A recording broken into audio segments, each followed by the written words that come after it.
Bye a mantle. उनकी body की जो कवरिंग रहती है वो कवरिंग को मेंटल ऐसे बोला जाता है। और वो मेंटल नाम के कवरिंग से क्या रिलीज किया जाता है या क्या सीक्रेट किया जाता है, तो that is the shell secrete किया जाता है। ठीक है। अब body cavity coelom greatly reduced रहती है एंड बॉडी कैविटी को क्या बोला जाता है, that is called as होमोसील।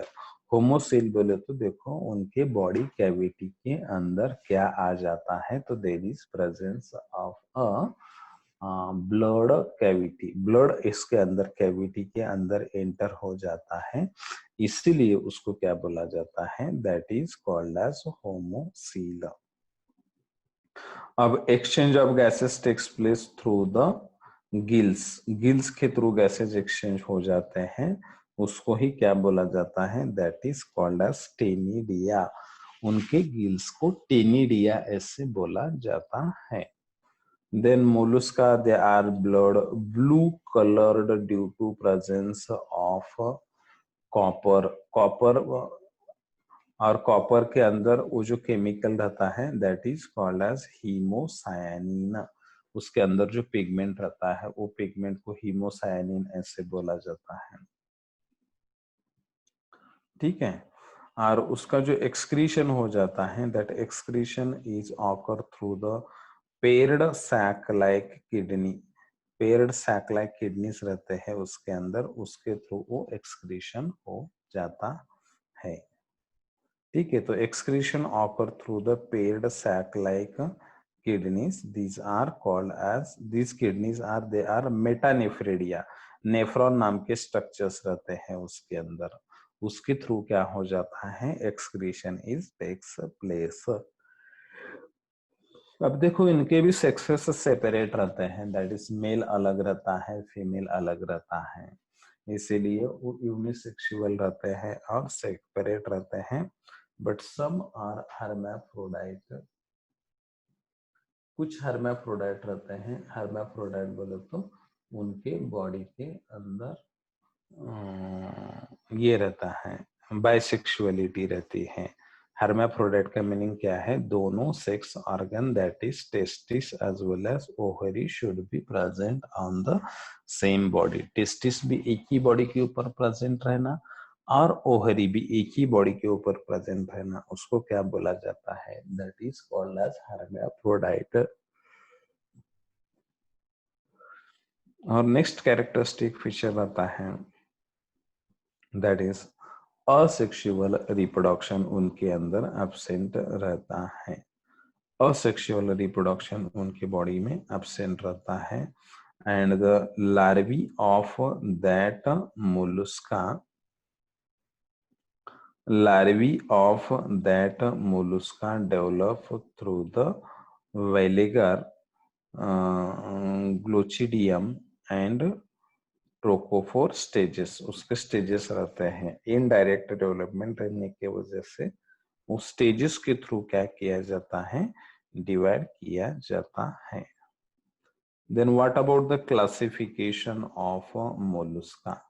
Mollusca का क्लासिफिकेशन कैसे हो जाता है, मोलुस्का के अंदर कौन से क्लासेस आ जाते हैं, तो that phylum Mollusca is divided into 7 classes. वो अलग अलग 7 क्लासेस के अंदर डिवाइड किया जाता है। उसमें फर्स्ट आता है that is called as monoplacophora. Neopilina उसका एग्जांपल आ जाता है। अप्लाकोफोरा, चिटोडर्मा उसका एग्जांपल आ जाता है। That is next one is called as scaphophora. Dentalium उसका एग्जांपल आ जाता है। गैस्ट्रोपोडा, पायला उसका एग्जांपल आ जाता है। देन पेलेसाइटोफोडा और लेमेली ब्रांकिटा और बायवाल्वेटा, उसको यूनियो उसका एग्जांपल आ जाता है, that is the fresh water mollusc आता है वो। सेफेलोपोडा, ऑक्टोपस उसका एग्जांपल आ जाता है जिसको डेविल फिश बोलते हैं, या स्क्वीड एंड कटल फिश भी उसका एग्जांपल है। पॉलीप्लैकोपोरा उसका एग्जाम्पल है, दैट इज चीटियम उसका एग्जाम्पल आ जाता है। Then Kokichi Mikimoto of Japan is known as the father of pearl industry. उसके अंदर से पियर्ल ये कर देते हैं, अवेलेबल कर देते हैं। और pearl oyster that is Pinctada vulgaris is pearl, वो मोलस्कामे का एक स्पेसीज है, उसको पियर्ल ऑयस्टर बोला जाता है, जिसके थ्रू पियर्ल अवेलेबल हो जाता है। तो this is about the phylum Mollusca, ये फाइलम मोलुस्का के बारे में हो गया। Then next come to the another phylum that is called as Echinodermata. Echinodermata के कैरेक्टरिस्टिक फीचर्स क्या क्या रहते हैं?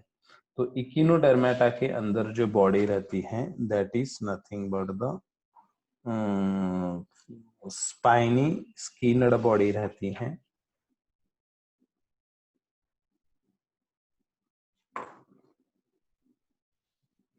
स्पाइनी स्किनड बॉडी रहती है। They are exclusively marine animals रहते हैं, एंड सिर्फ मराइन वाटर के अंदर ही वो पाए जाते हैं। और बॉडी जो रहती है दैट इज एक्सक्लूसिवली मराइन, बोले तो मराइन वाटर के अंदर ही वो रहते हैं। कार्निवोरस रहते हैं, कार्निवोरस बोले तो दूसरे इंसेक्ट के ऊपर फीड रहते हैं। एंड बैंथोनिक, बैंथोनिक बोले तो बॉटम को रहते हैं, सी बॉटम को रहते हैं, that is found at the bottom of the sea, sea के बॉटम को वो पाए जाते हैं।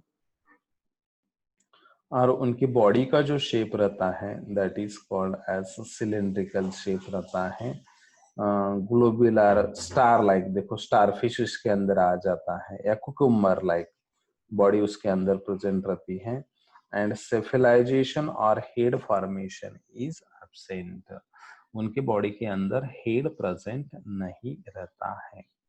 तो इतने इकिनोडर्मेटा के इतने कैरेक्टर आज हम पढ़ लेते हैं, बाकी के जो रिमेनिंग कैरेक्टर है उसको हम कल डिस्कस करवाते हैं।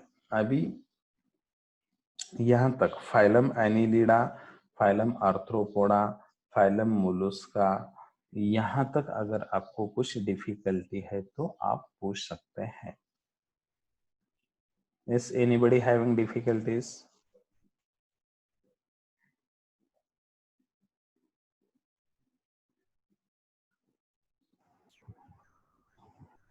Anyone have doubts?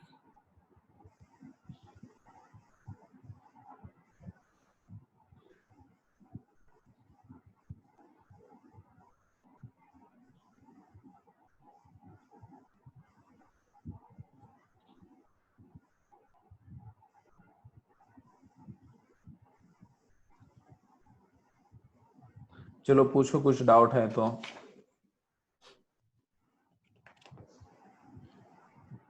Anyone have doubts?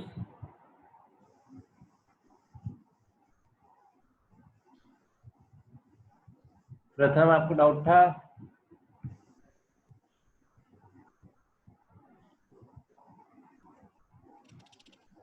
Sir प्रथम ने प्रीवियस सेशन में कुछ क्वेश्चन किया था यूवी रेस से रिलेटेड। हाँ, अर्थवर्म के ऊपर, अर्थवर्म की बॉडी सॉफ्ट रहती है, तो वो सॉफ्ट बॉडी जब एक लाइट को एक्सपोज हो जाती है, उसके ऊपर ऐसे स्किन टफ कवरिंग नहीं रहती है, तब ये लाइट का उसके स्किन के ऊपर इफेक्ट नहीं होना चाहिए। इसीलिए वो पार्फेरिन नाम का जो पिगमेंट रहता है उसके बॉडी के अंदर, वो पिगमेंट से अल्ट्रावायलेट रेडियंस से बॉडी को प्रोटेक्ट करने के लिए वो पिगमेंट रहता है। पार्फेरिन नाम का केमिकल बोलते हैं उसको।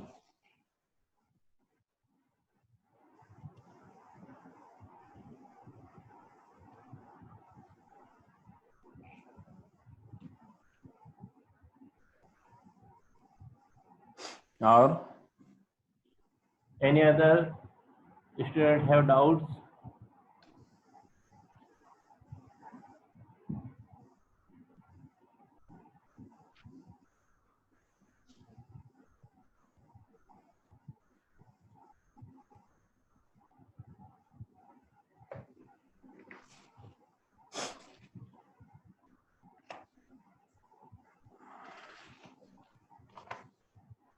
ठीक है सर, फिर बाकी का कल कंटिन्यू कर लेते हैं।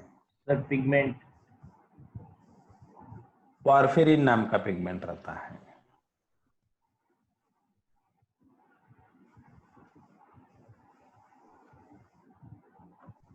Okay sir. Okay okay.